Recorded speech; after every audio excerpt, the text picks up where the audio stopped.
The stars stretched endlessly across the black sea of space.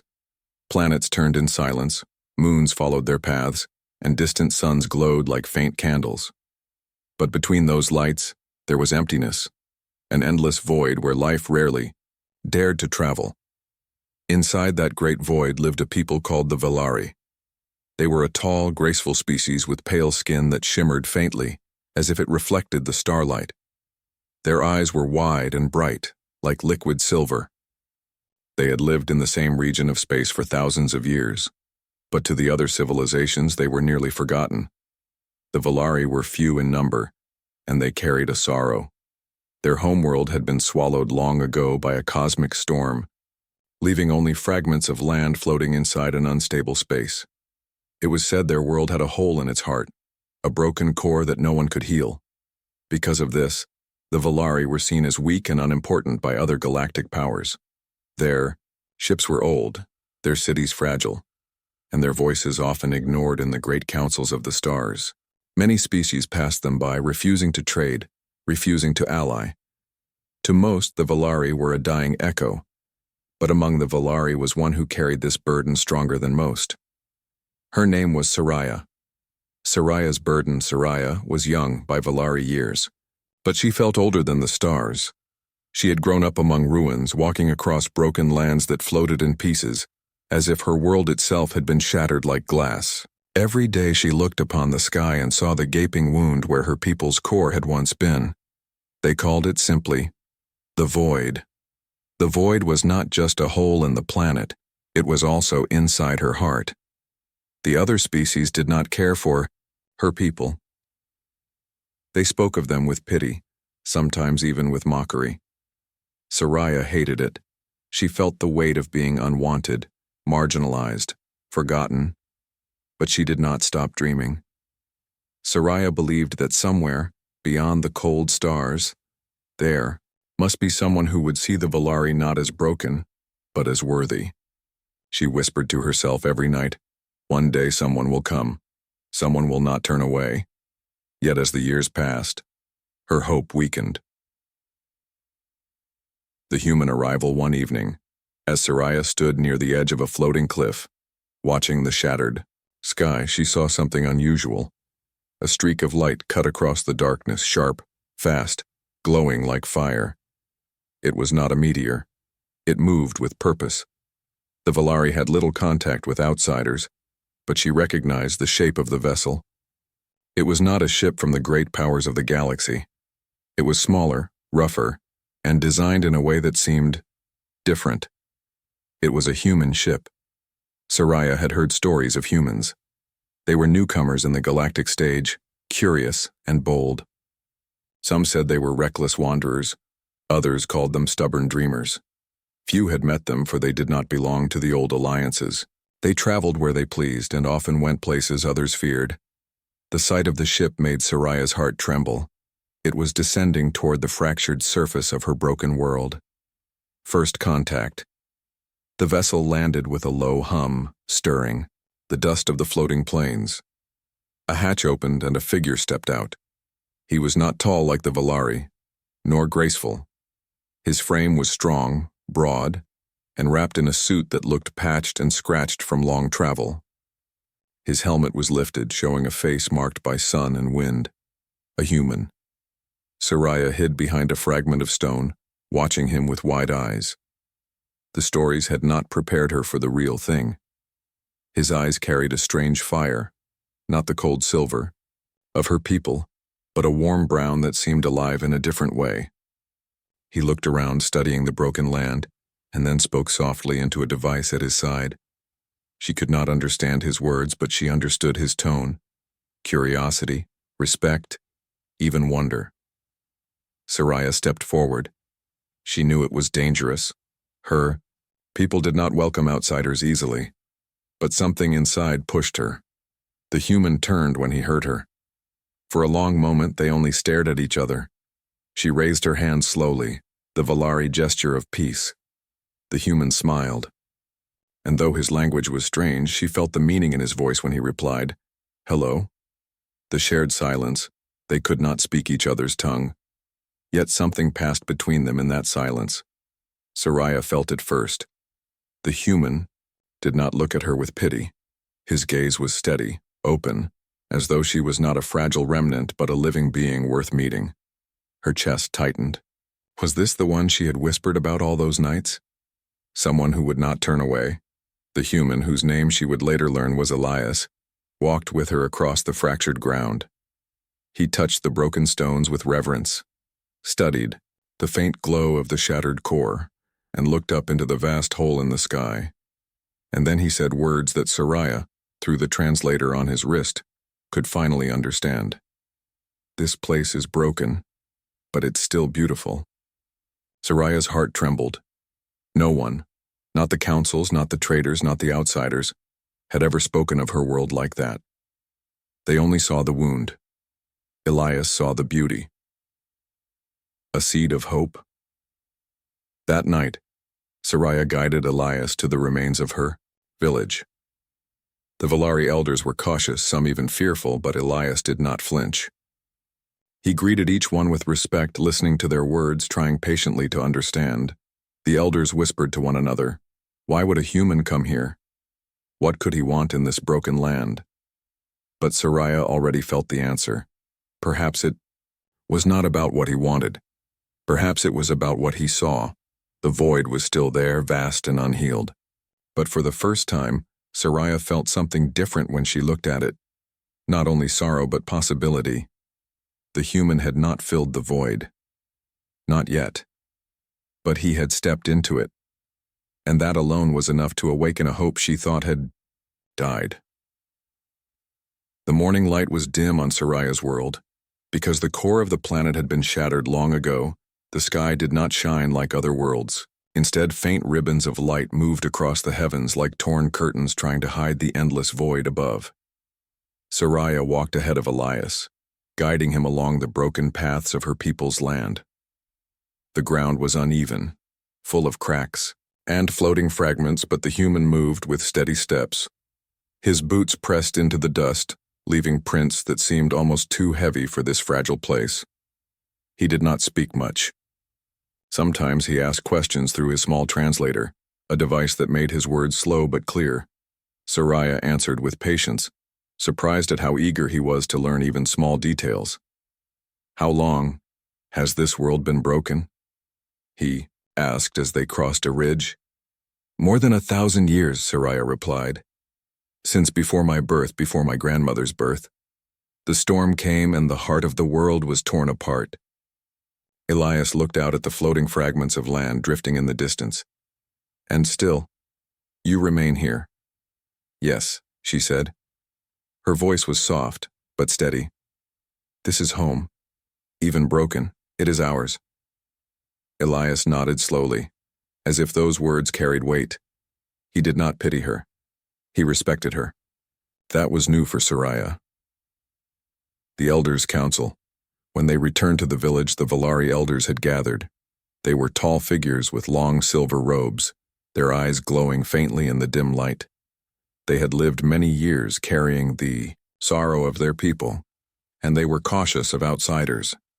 The eldest among them, a woman named Lyrae, stepped forward. "This human," she said, her voice like flowing water. "Why has he come here? We have no riches, no armies, no place in the councils. We are forgotten. Why does he walk among us?" Soraya looked at Elias. He did not understand their language fully, but through the translator, he caught the meaning. He placed a hand over his chest and bowed his head slightly. "I came," he said slowly, "because I saw light." The Valari murmured, confused. Elias pointed to the broken sky above. "Even here, even with this wound, the stars shine. I wanted to see for myself." Lyrae frowned. "Do humans always wander so foolishly? Do you not fear the void?" Elias smiled faintly. "I do. But fear is not enough reason to turn away." The elders studied him in silence. Some were doubtful. Others were curious. But Soraya's heart lifted. For once, someone had spoken of their world not as a place of weakness, but as a place of light. Walking through ruins, in the days that followed, Elias stayed with the Valari.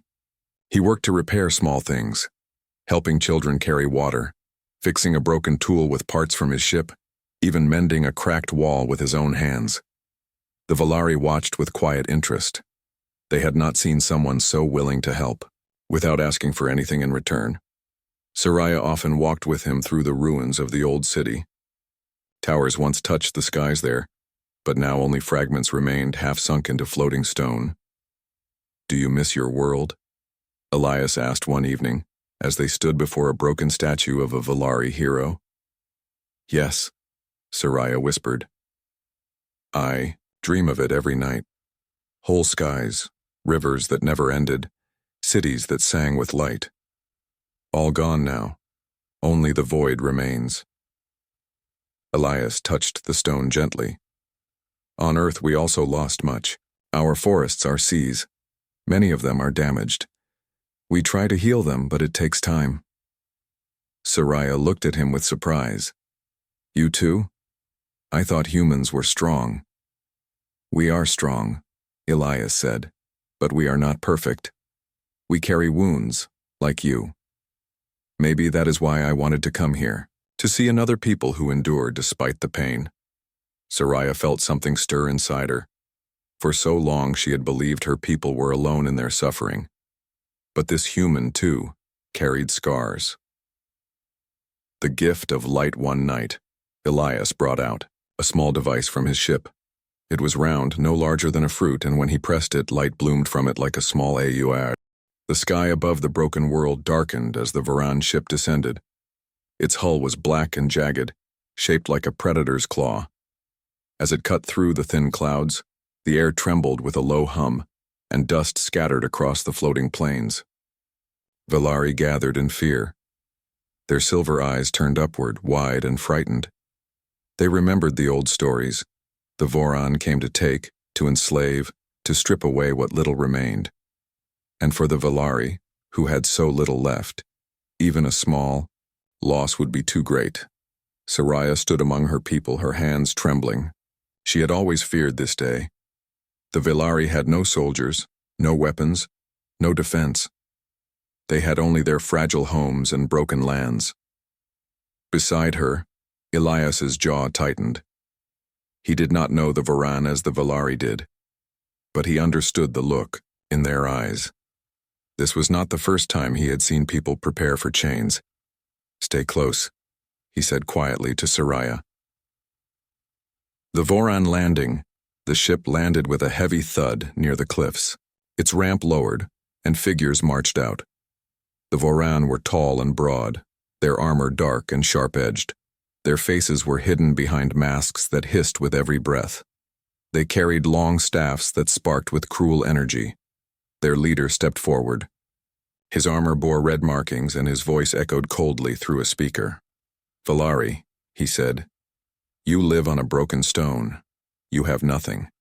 And because you have nothing, you belong to us. From this day forward, your labor, your lives, your sky, all are property of the Voran dominion." A hush fell over the village. No one dared answer, but Elias stepped forward. "The human speaks." "You speak of property," Elias said, his voice firm, "but they are not yours. They are people. They belong to no one." The Voran leader turned sharply, his mask hissing. "And who are you, outsider? A wanderer? A fool who thinks his words have weight?" "I am human," Elias said simply, "and I stand with them." The Voran laughed, a harsh sound. "Human? Your kind is new to the stars, weak, foolish.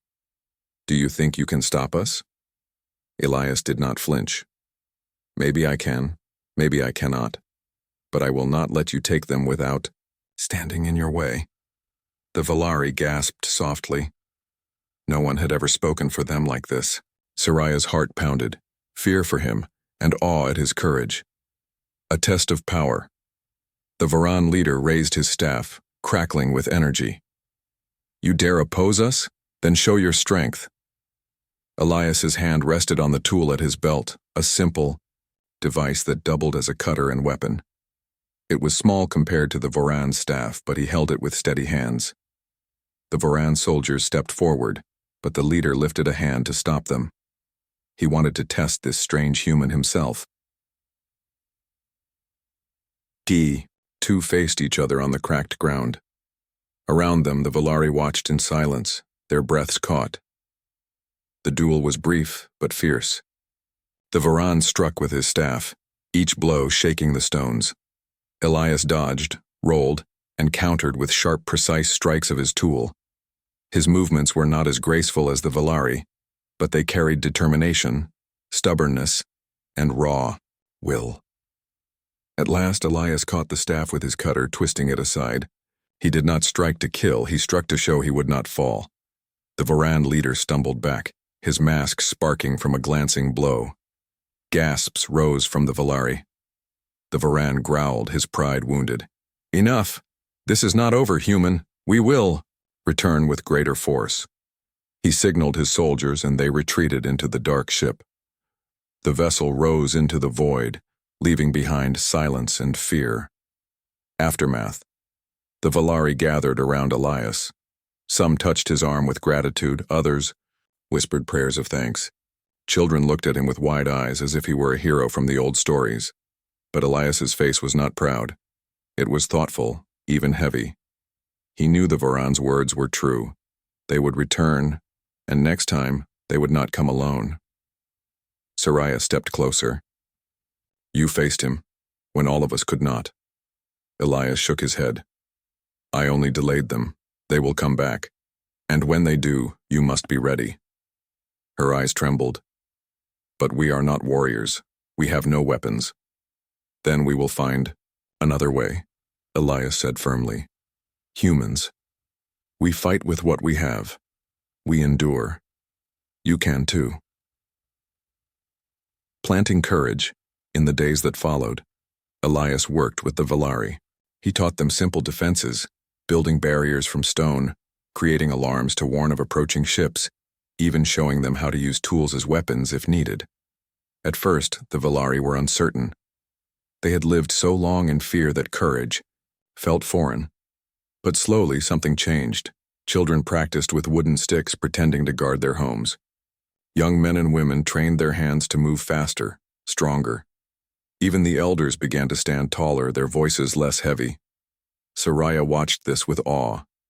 She had dreamed of someone who would not turn away. But Elias had done more than stay. He had lit a fire in their hearts. One evening, as they stood together by the edge of the broken cliffs, Soraya spoke softly. "You gave us more than light. You gave us courage. Even if they return, we will not bow as before." Elias looked at her, his eyes warm but steady. "The void is still here, but now, you know you are not empty." A new Soraya felt the truth in his words. For years, the void inside her had been heavy, endless, unfilled. But standing beside Elias, watching her people begin to rise, she felt that void change. It was no longer a hollow wound. It was space where hope could grow. She turned to him. "Why do you help us, Elias? You could have left after the fight." He smiled faintly. "Because when I see your people, I see my own. Humans were once small too, ignored, overlooked. But we fought to be seen. We fought to matter. And now, so will you." Her eyes softened. She had never heard words like these. The return of the Varan, but the peace was short. One morning the sky trembled again. The Varan ship returned, this time larger with 2 more vessels beside it. The Valari gathered, fear rising once more. But this time, their fear was mixed with something new. Determination. Elias stood at the front, his cutter in hand. His face was calm, but his heart beat like thunder. "They are coming," he said. "And this time, we will not face them as prey. We will face them as people who will not bow." The Voron ships descended, casting long shadows over the broken land. Soldiers marched out in greater numbers, their weapons glowing like storms. The Valari stood behind Elias, their silver eyes shining, their hands clenched in readiness. Soraya felt her breath catch. The void above seemed to watch, silent and endless, and, as the Voran leader stepped forward once more, his mask gleaming, Elias raised his voice. You thought they were weak, but you were wrong. They are not alone. And together, we will show you. The air trembled. The battle for the forgotten people was about to begin. The broken sky filled with the shadows of 3 Voran ships. Their dark shapes hovered like beasts above the fractured plains, their engines rumbling low, making the floating rocks tremble. The Volari gathered in the village center, fear in their eyes, but something stronger burning beneath. For the first time in centuries, they were not entirely helpless. At the front stood Elias. His clothes were worn, his boots scarred from travel, but his eyes were steady. He held his small cutter tool in one hand, the only real weapon he owned. It was nothing compared to the Voran staffs, but Elias's grip was firm. Soraya stood close behind him, her silver eyes bright with fear and determination. She whispered, softly so only he could hear. They outnumber us, they are stronger. Elias nodded once. Yes, but numbers do not always win. Sometimes courage is enough to change everything. The Voran arrival. The ramp of the lead ship lowered with a hiss. Rows of Voran soldiers marched out, their dark armor glinting with red light. At their head was the same commander who had faced Elias before. His mask gleamed cruelly as he looked down upon the Volari. So, the commander's voice boomed through his speaker, the broken people think they can resist, and this human still stands among you. Foolish. Today we will show you your place. Elias stepped forward. We already know our place, it is not under your boots. The commander laughed, cold and sharp. You will regret those words. He raised his staff, and the Voran soldiers advanced. The alarm, but Elias had prepared. Days before, he had shown the Volari how to set alarms using simple tools and fragments of old technology. As the Voran moved forward, sharp whistles rang out across the cliffs. Hidden ropes pulled tight, causing rocks to tumble down, blocking the narrow paths into the village. The Voran stumbled as stones crashed around them, breaking their formation. The Volari gasped. They had never dared to resist in such a way. Now! Elias shouted. Young Volari darted from hiding, using long poles and slings they had built from wood and wire. They struck at the Voran soldiers, forcing them to slow down to defend themselves. They were not warriors, but they were no longer helpless either. The struggle. The Voran soldiers swung their staffs, sparks flashing in the dim air. The Volari scattered, quick and light on their feet, darting across floating stones. They used the land itself, the broken cliffs, the narrow ridges, to their advantage. Elias fought at the front. His cutter sparked against a Voran staff, the clash of light and metal echoing across the ruins. He moved with determination, not skill, but his will was unshaken. Every time he blocked, every time he struck, he thought not of himself but of the faces behind him. The children, the elders, Soraya. Soraya herself carried no weapon, but she guided the others, her voice strong. There. Block the path. Move. The stones. She had studied Elias's teachings carefully, and now she used them. For the first time, the Volari fought no. The days after the battle were unlike any the Volari had known for generations. Their broken world, once silent and heavy with sorrow, now rang with voices of hope. Children played with wooden staffs, pretending to be guardians. The elders spoke of rebuilding, not only surviving. And when the light from Elias's device glowed at night, they gathered around it as if it were a new sun. But under this hope, there was still fear. Everyone remembered Elias's words. The Voran will return. Soraya felt it in her heart each morning when she looked at the sky. The void above seemed restless, as though it, too, knew a storm was coming. The human's lessons, Elias spent his days preparing the Volari. He was no great general, but he knew enough about survival, about standing tall when everything seemed impossible. He showed them how to build stronger barriers from stone and metal scraps. He taught them to use sound to confuse and mislead enemies. Simple, tricks with echoes in the cliffs. He even helped design signal fires on the high rocks so they could call for help if danger came. The Valari followed his guidance with determination. They were not fast learners in the ways of war, but they carried patience and unity. Each day they grew a little stronger. Soraya trained too.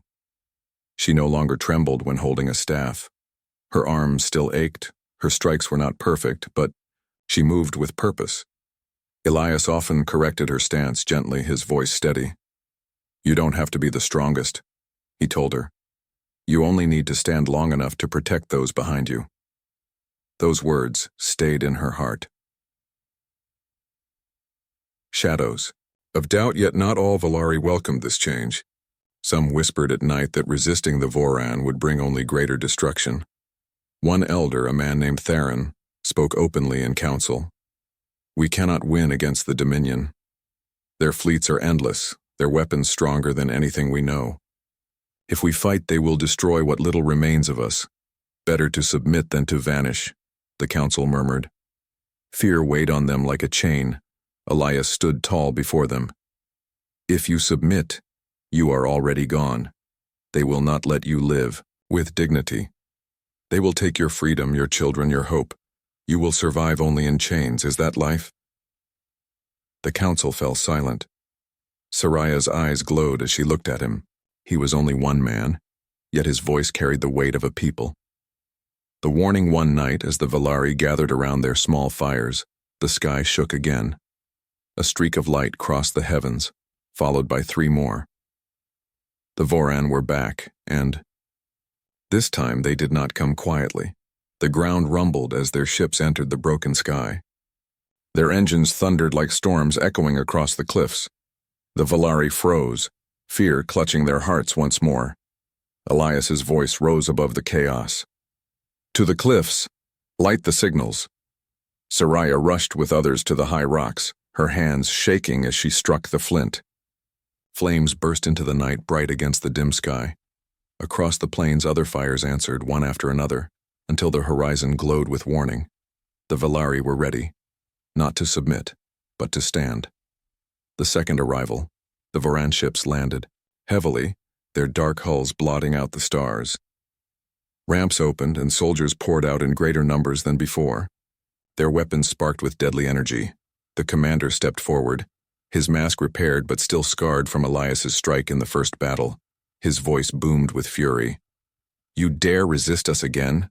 You dare raise your hands against the Dominion? This time there will be no mercy." Elias stepped ahead of the Valari, his face calm though his heart raced. "You came thinking they were weak, but they are stronger than you know. And they are not alone." The Voran commander laughed, a cruel sound. "One human cannot save a broken people." Elias's eyes burned. "Watch me try." The battle begins. The Voran soldiers advanced. The ground shook beneath their march. The Valari moved into their positions. Stones rolled from the cliffs. Barriers rose across narrow paths. Alarms rang out like cries of defiance. Soraya led a group of villagers, guiding them to block one of the side routes.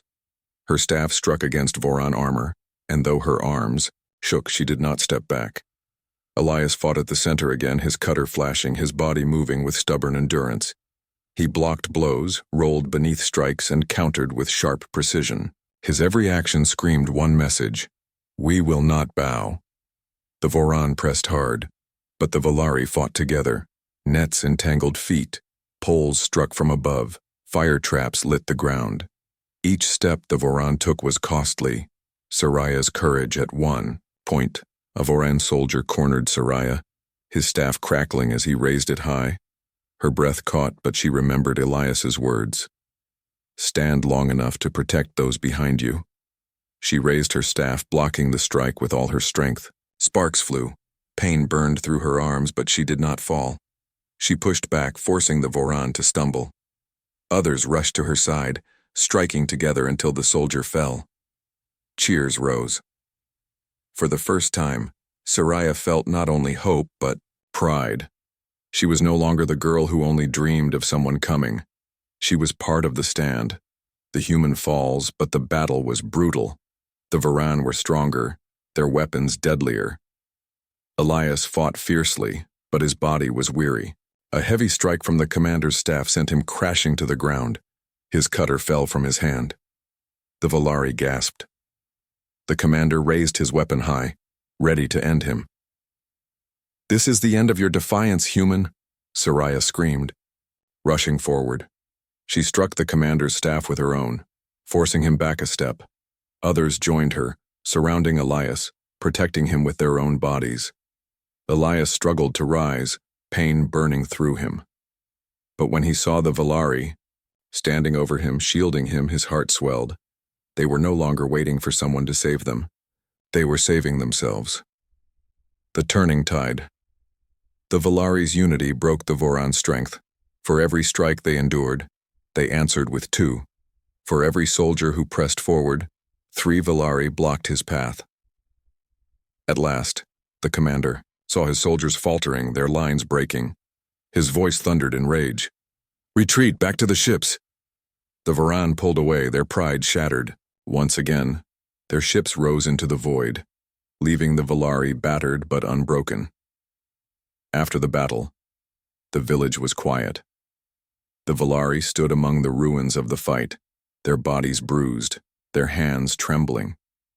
Yet their eyes shone with a light not seen in centuries. They had faced the storm and survived. Elias leaned on Soraya's arm, his strength fading.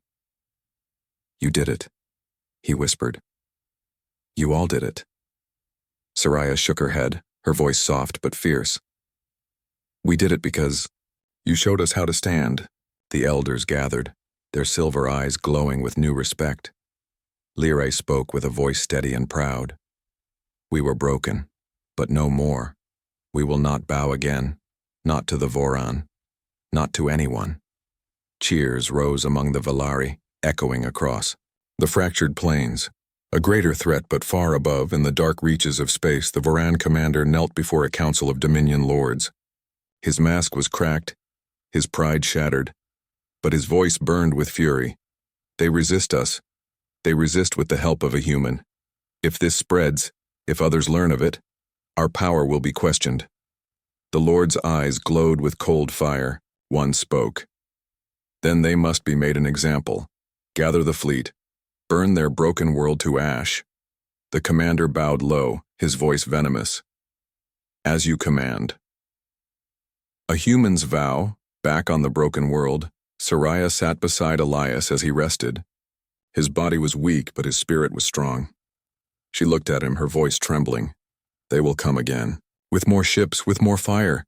How can we fight them then?" Elias's eyes met hers. His voice was quiet but certain. "Because you are no longer alone. And because humans, we don't stop. Not when something matters." Soraya's heart tightened. The void above was still endless, still wide and dark, but inside her it no longer felt empty.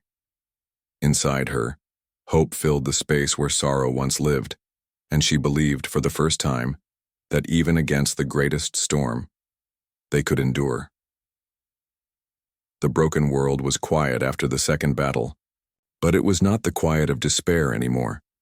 It was the silence of people preparing, of people gathering their strength for what was coming.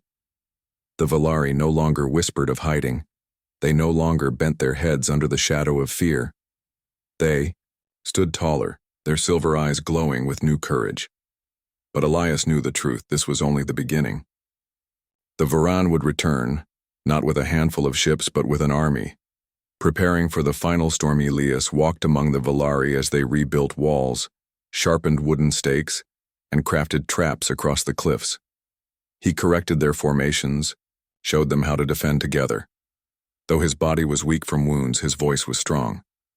"Do not fight as one person," he told them. "Fight as one people. Protect each other. Cover each other. If you hold together, no force can break you easily." Soraya worked beside him every day. Her hands were blistered from training, her shoulders sore from carrying stone, but she never stopped. She no longer felt small or useless. She felt part of something larger. Sometimes when they paused to rest, she looked at Elias. She saw the weight in his eyes, the weight of a man who knew the storm was near, but chose to stand anyway. And that gave her strength. Voices of doubt still. There were doubts. Some elders feared they could not resist a fleet. Theron, who had always spoken of surrender, warned them again. "The Dominion will not forgive this defiance," he said during council. "If they bring their full force, we will all be destroyed. Should we risk every life for pride?" Soraya rose.